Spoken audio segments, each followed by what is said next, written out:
Hello kapada, another day, another vlog. Tara samahan niyo naman kayong mamingwit. Magandang umaga kapada, ngayong araw nga ay bigla-bigla na lang nagkakayayaan ng mga taong ito.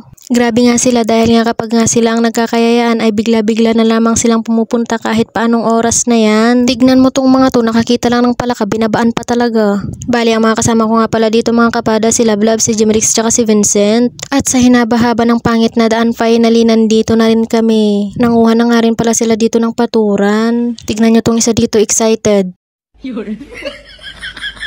Tanong nga ako ng tanong sa kanila kung agad-agad bang makakakuha ito ng isda kahit nakalalapag pa lang yung paturan. Ay kapada, wag nang maraming tanong. By the way, habang inihintay namin itong makakuha ng isda ay pumunta nga muna kami kumuha ng labong. Uy, baka sabihin nyo na naman di ako nagpaalam. Huwag kayong mag-alala dahil nga nagpaalam naman ako, pero sa puno nga lang. Maraming salamat po, naway dumami pa kayo nang sa ganun ay meron pa akong babalikan. Huy kapada, sumusubra ka na. Kumuha nga lang pala kami ng 2 piraso at okay na to. Pagbalik nga namin ay may nakuha ng isda. Habang sila nga pala ay namimingwit ay ginagawa ko na rin itong labong. Babalatan ko na nga ito habang wala pa akong ginagawa. May kwento ko na nga rin pala sa inyo kapada na ito nga palang unang beses kong sumama mamingwit. Kaya nga grabe yung tuwa ko tuwing nakakahuli sila ng isda. Simula nga nang dumating kami ay ilang oras pa nga bago nga nakakuha yung mga paturan nila ng mga isda. Kaya tingnan nyo dito yung reaksyon niya. Ang saya mo naman, love.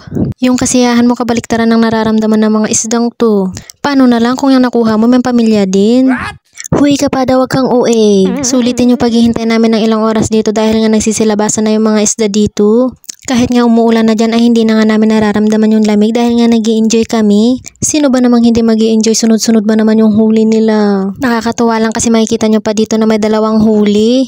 At syempre, ano pa bang inaasahan nyo na kapag 2 ang huli, 2 rin ang sima. Habang sila paldo-paldo sa mga nakukuha nilang isda, ako ito palang nagbibigay ng mga apan. Dahil nga grabe na rin yung inggit ko, sinubukan ko na rin. Dito nyo makikita na sa mga daanan palang sinusubukan na ako. Makikita nyo naman sa video kung anong mangyayari sa akin. Oh no!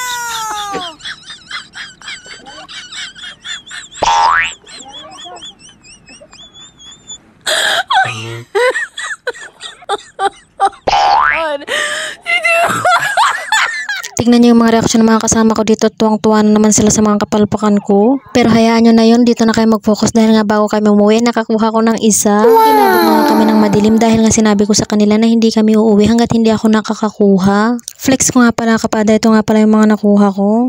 Huy kapada, sa kanila yan. Yun lang. Bye-bye.